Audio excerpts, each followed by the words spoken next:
Hello guys, ഞാൻ എവിടേക്കാണ് പോകണമെന്ന് ചിന്തിക്കുന്നുണ്ടാവില്ലേ? വേറെ എവിടേക്കല്ല, നമ്മുടെ നെന്മറയിലെ ഡാഫോഡിൽ പാർലറിലേക്കാണ് കേട്ടോ പോണേ. കറക്റ്റ് ലൊക്കേഷൻ പറയുവാണെങ്കിൽ നമ്മുടെ നെന്മറ ഗ്രാമപഞ്ചായത്തിന്റെ ബിൽഡിങ്ങിന്റെ നേരെ ഓപ്പോസിറ്റുള്ള ബിൽഡിങ്ങിലാണ് കേട്ടോ ഈ പാർലർ ഉള്ളത്. അങ്ങനെ ഞാൻ അവിടെ എത്തിയ ശേഷം ഹെയർ കളർ സെലക്ട് ചെയ്യാൻ പോവാട്ടോ. ഭയങ്കര കൺഫ്യൂഷൻ ഉണ്ടായിരുന്നു ഇതിൽ ഏത് കളർ സെലക്ട് ചെയ്യാന്നുള്ളത്. ഫൈനലി ഞാൻ റെഡിഷ് ബ്രൗൺ കളർ സെലക്ട് ചെയ്തു കേട്ടോ. എനിക്കിത് ഫസ്റ്റ് എക്സ്പീരിയൻസ് ആണ്, അതുകൊണ്ട് തന്നെ ചെറിയൊരു ടെൻഷനും കൂടി ഉണ്ട് കേട്ടോ. ഞാൻ വീട്ടിൽ നിന്ന് തന്നെ വാഷ് ചെയ്തിട്ട് പോയി. ഞാൻ അവരോട് ഒരു കാര്യം പറഞ്ഞിരുന്നു, ഹെയർ കളർ ചെയ്യുന്നതിന് മുന്നേ എനിക്ക് ഹെയർ കട്ട് വേണം, യു തന്നെ വേണമെന്ന് പറഞ്ഞിരുന്നു കേട്ടോ. അതവർ വളരെ ഭംഗിയായിട്ട് എനിക്ക് ചെയ്തു തരും ചെയ്തു. ഇനി അടുത്ത സ്റ്റെപ്പ് എന്ന് പറയുന്നത് ഹെയർ കളറാണ്. നമ്മൾ 3 ലെയേഴ്സ് ആണ് കേട്ടോ നമ്മൾ ഹെയർ കളർ ചെയ്യാൻ വേണ്ടി പോണേ. അപ്പോൾ ഒരു 3 ലെയേഴ്സ് എടുത്തതിന് ശേഷം അവരുടെ ക്രീം എല്ലാം നമ്മുടെ ഹെയറിൽ അപ്ലൈ ചെയ്യാൻ തുടങ്ങി കേട്ടോ. ഇവിടുത്തെ സ്റ്റാഫ്സിനെ കുറിച്ച് പറയാതിരിക്കാൻ പറ്റില്ല. ഭയങ്കര കെയറിങ് ആയിരുന്നു, ഭയങ്കര സപ്പോർട്ടായാലും ഭയങ്കര ഫ്രീ ആണ്.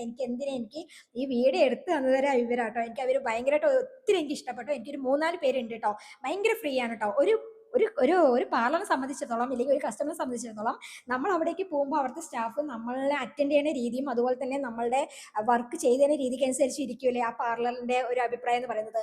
ആ ഒരു കാര്യത്തിൽ എനിക്ക് ഡാഫോഡിലിനെ കുറിച്ച് എനിക്ക് നല്ല അഭിപ്രായം കേട്ടോ. എനിക്ക് ഭയങ്കരമായിട്ട് എനിക്ക് ഇഷ്ടപ്പെട്ടു. അപ്പോൾ ഈ ഹെയർ കളർ അപ്ലൈ ചെയ്തതിന് ശേഷം ഒരു 15 മിനിറ്റ് നമുക്ക് അവിടെ വെയിറ്റ് ചെയ്യണം കേട്ടോ. അപ്പോൾ ഞാൻ 15 മിനിറ്റ് വെയിറ്റ് ചെയ്യും. ഇവർക്ക് നമ്മളോട് മാത്രം സംസാരിച്ച് പോരല്ലോ, വേറൊരു കസ്റ്റമർ വരുമ്പോൾ ഇവർക്ക് അവിടെയും കൂടെ അറ്റൻഡ് ചെയ്യണം അല്ലേ, നമ്മൾ മാത്രം അറ്റൻഡ് ചെയ്താൽ മതിയോ? അപ്പോൾ അതെനിക്ക് ചെറിയൊരു പണി കിട്ടിയിട്ടോ. അപ്പോൾ ഞാൻ എന്ത് ചെയ്തു, എൻ്റെ സ്വന്തം വീഡിയോ കണ്ട് ആസ്വദിച്ചുകൊണ്ട് സമയം കഴിച്ചിട്ടോ.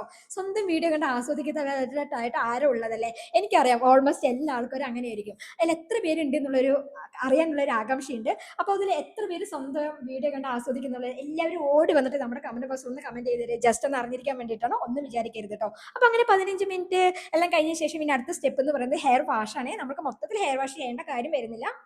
3 ലെയേഴ്സ് മാത്രം നമുക്ക് വാഷ് ചെയ്താൽ മതിയാവും കേട്ടോ. അപ്പോൾ ഇതിൽ 3 ലെയേഴ്സ് ഒക്കെ വാഷ് ചെയ്തതിന് ശേഷം പിന്നത്തെ സ്റ്റെപ്പ് എന്ന് പറയുന്നത് അവർ ഡ്രയർ വെച്ച് ഹെയർ സെറ്റ് ചെയ്യുക എന്നുള്ളതാണ്. എനിക്ക് എനിക്ക് ഭയങ്കര, ഞാൻ ഇമേജിൻ ചെയ്ത് നോക്കി. കാരണം മീൻസ് ഇത് എങ്ങനെ ഉണ്ടാവും എൻ്റെ ഫൈനൽ ലുക്ക്. കാരണം ഫസ്റ്റ് ആയതുകൊണ്ട് എനിക്ക് എങ്ങനെ ഉണ്ടാവും എന്നുള്ളത് ഭയങ്കര എക്സൈറ്റ്മെന്റിലാണ് കേട്ടോ ഞാൻ ഇരിക്കണേ. എനിക്കറിയാം നിങ്ങൾ ഇതുപോലെ ആഗ്രഹിക്കുന്നുണ്ടാവില്ല എൻ്റെ ഫൈനൽ ലുക്ക് കാണാൻ. എനിക്കറിയാം നിങ്ങൾക്ക് ഒത്തിരി പേർക്ക് എന്നെ ഇഷ്ടമാണെന്ന് എനിക്കറിയാം. അപ്പോൾ എൻ്റെ ഫൈനൽ ലുക്ക് കാണാൻ നിങ്ങൾ കൂടെ ആഗ്രഹിക്കുന്നുണ്ട്. ഓക്കെ ഫ്രണ്ട്സ്, ഇതാണ് കേട്ടോ നമ്മുടെ ഫൈനൽ ലുക്ക് എന്ന് പറയുന്നത്. നിങ്ങൾക്ക് എല്ലാവർക്കും ഇഷ്ടപ്പെട്ടെന്ന് വിചാരിക്കുന്നു. അപ്പം നമ്മൾ ഈ പാർലറിൻ്റെ ഡീറ്റെയിൽ നമ്മുടെ താഴെ ഡിസ്ക്രിപ്ഷൻ ബോക്സിൽ കൊടുത്തേക്കാം. അപ്പോൾ എല്ലാവരും ഒന്ന് പോയി കാണണം കേട്ടോ. അപ്പോൾ നിങ്ങൾക്ക് ഇന്നത്തെ വീഡിയോ ഇത്രയേ ഉള്ളൂ. നിങ്ങൾക്ക് ഈ വീഡിയോ ഇഷ്ടപ്പെട്ടെന്ന് വിചാരിക്കുന്നു. ഇഷ്ടപ്പെട്ടെങ്കിൽ ലൈക്ക് ചെയ്യുക, ഷെയർ ചെയ്യുക, സബ്സ്ക്രൈബ് ചെയ്യുക, ഹൈപ്പ് ചെയ്യുക, പറയാനുള്ളതെല്ലാം കമൻറ്റ് ബോക്സിൽ പറയുക. അപ്പോൾ ഞാൻ എൻ്റെ റിപ്ലൈ തരുന്നതായിരിക്കും. മറ്റൊരു വീഡിയോ ആയിട്ട് ഞാൻ ഇത്രയും പെട്ടെന്ന് വരും. അതുവരെ this is Simi signing off.